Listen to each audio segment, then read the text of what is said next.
The latest FIA technical regulation is aimed to clamp down on teams using flexible floors to avoid breaking floor wear regulations, but some teams have been sneaky in getting around the rules. It is of course Red Bull and Ferrari who are being blamed for finding a way around the regulations, but just how clever are their solutions? And what are the teams going to have to change to meet the new rules? Let's find out. The new ground effect cars work best when they get as close to the floor as possible. This is because it increases the difference in the thickness of the venturi tunnels between its thickest and thinnest part. This creates a greater differential in pressure, which then means the air flows faster through the thinnest part and increases the downforce created. The new technical regulations did have some tests to ensure the teams weren't just running their cars on the ground, which would have been a safety risk. To understand the rule breaking, you need to first understand the rules, so let's briefly summarize them. The regulations look to measure the amount of damage the floor sustains from hitting the track throughout the race. To do this, the FIA measures the amount of wear the plank receives during the race. The floor plank runs down the center of the car and is the lowest part of the floor, therefore the part that hits the track. The FIA measured the thickness of the plank in certain areas to see how much it is worn away.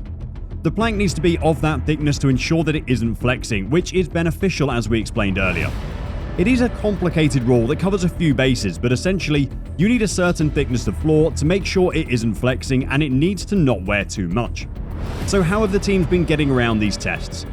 Well, it was originally thought that the teams had come up with a clever way of mounting their floors, which meant that where the test is done, they were sufficiently stiff. But under the drivers, where the test is not done, they were more flexible, so they could absorb more contact and wear less. At the Austrian Grand Prix though, it was revealed that the teams had been far more clever than that.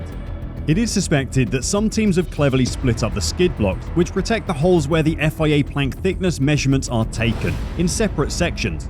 There is a main skid block that runs along the majority of the hole, but then a more rearward section that moves up and down independently within the plank to become fully enclosed and protected if the car hits the ground. By this appearing up inside the plank, this section does not get worn down as the rest of the floor hits the track, so remains at its original thickness throughout to be fully compliant with the previous 9mm depth checks that are conducted by the FIA after races. The new regulations will address this workaround by taking measurements over a larger area than before. The workaround that the teams have come up with is quite ingenious though, and really shows the lengths that teams will go to exploit the rules. It was first thought that Red Bull and Ferrari were the ones abusing this exploit, but Christian Horner has been quick to deny his team's involvement. Toto Wolff actually named Ferrari and Red Bull as the teams abusing it, and Horner responded, "That's total rubbish. Total rubbish," he said. I think we're getting issues mixed up here. Maybe he's referring to, I don't know, cars that are around him at the moment? I have no idea, but I have absolutely no issues or concerns on our floor. Despite saying that it wasn't his team that were making the most of the exploit, the Red Bull boss was in strong opposition to it.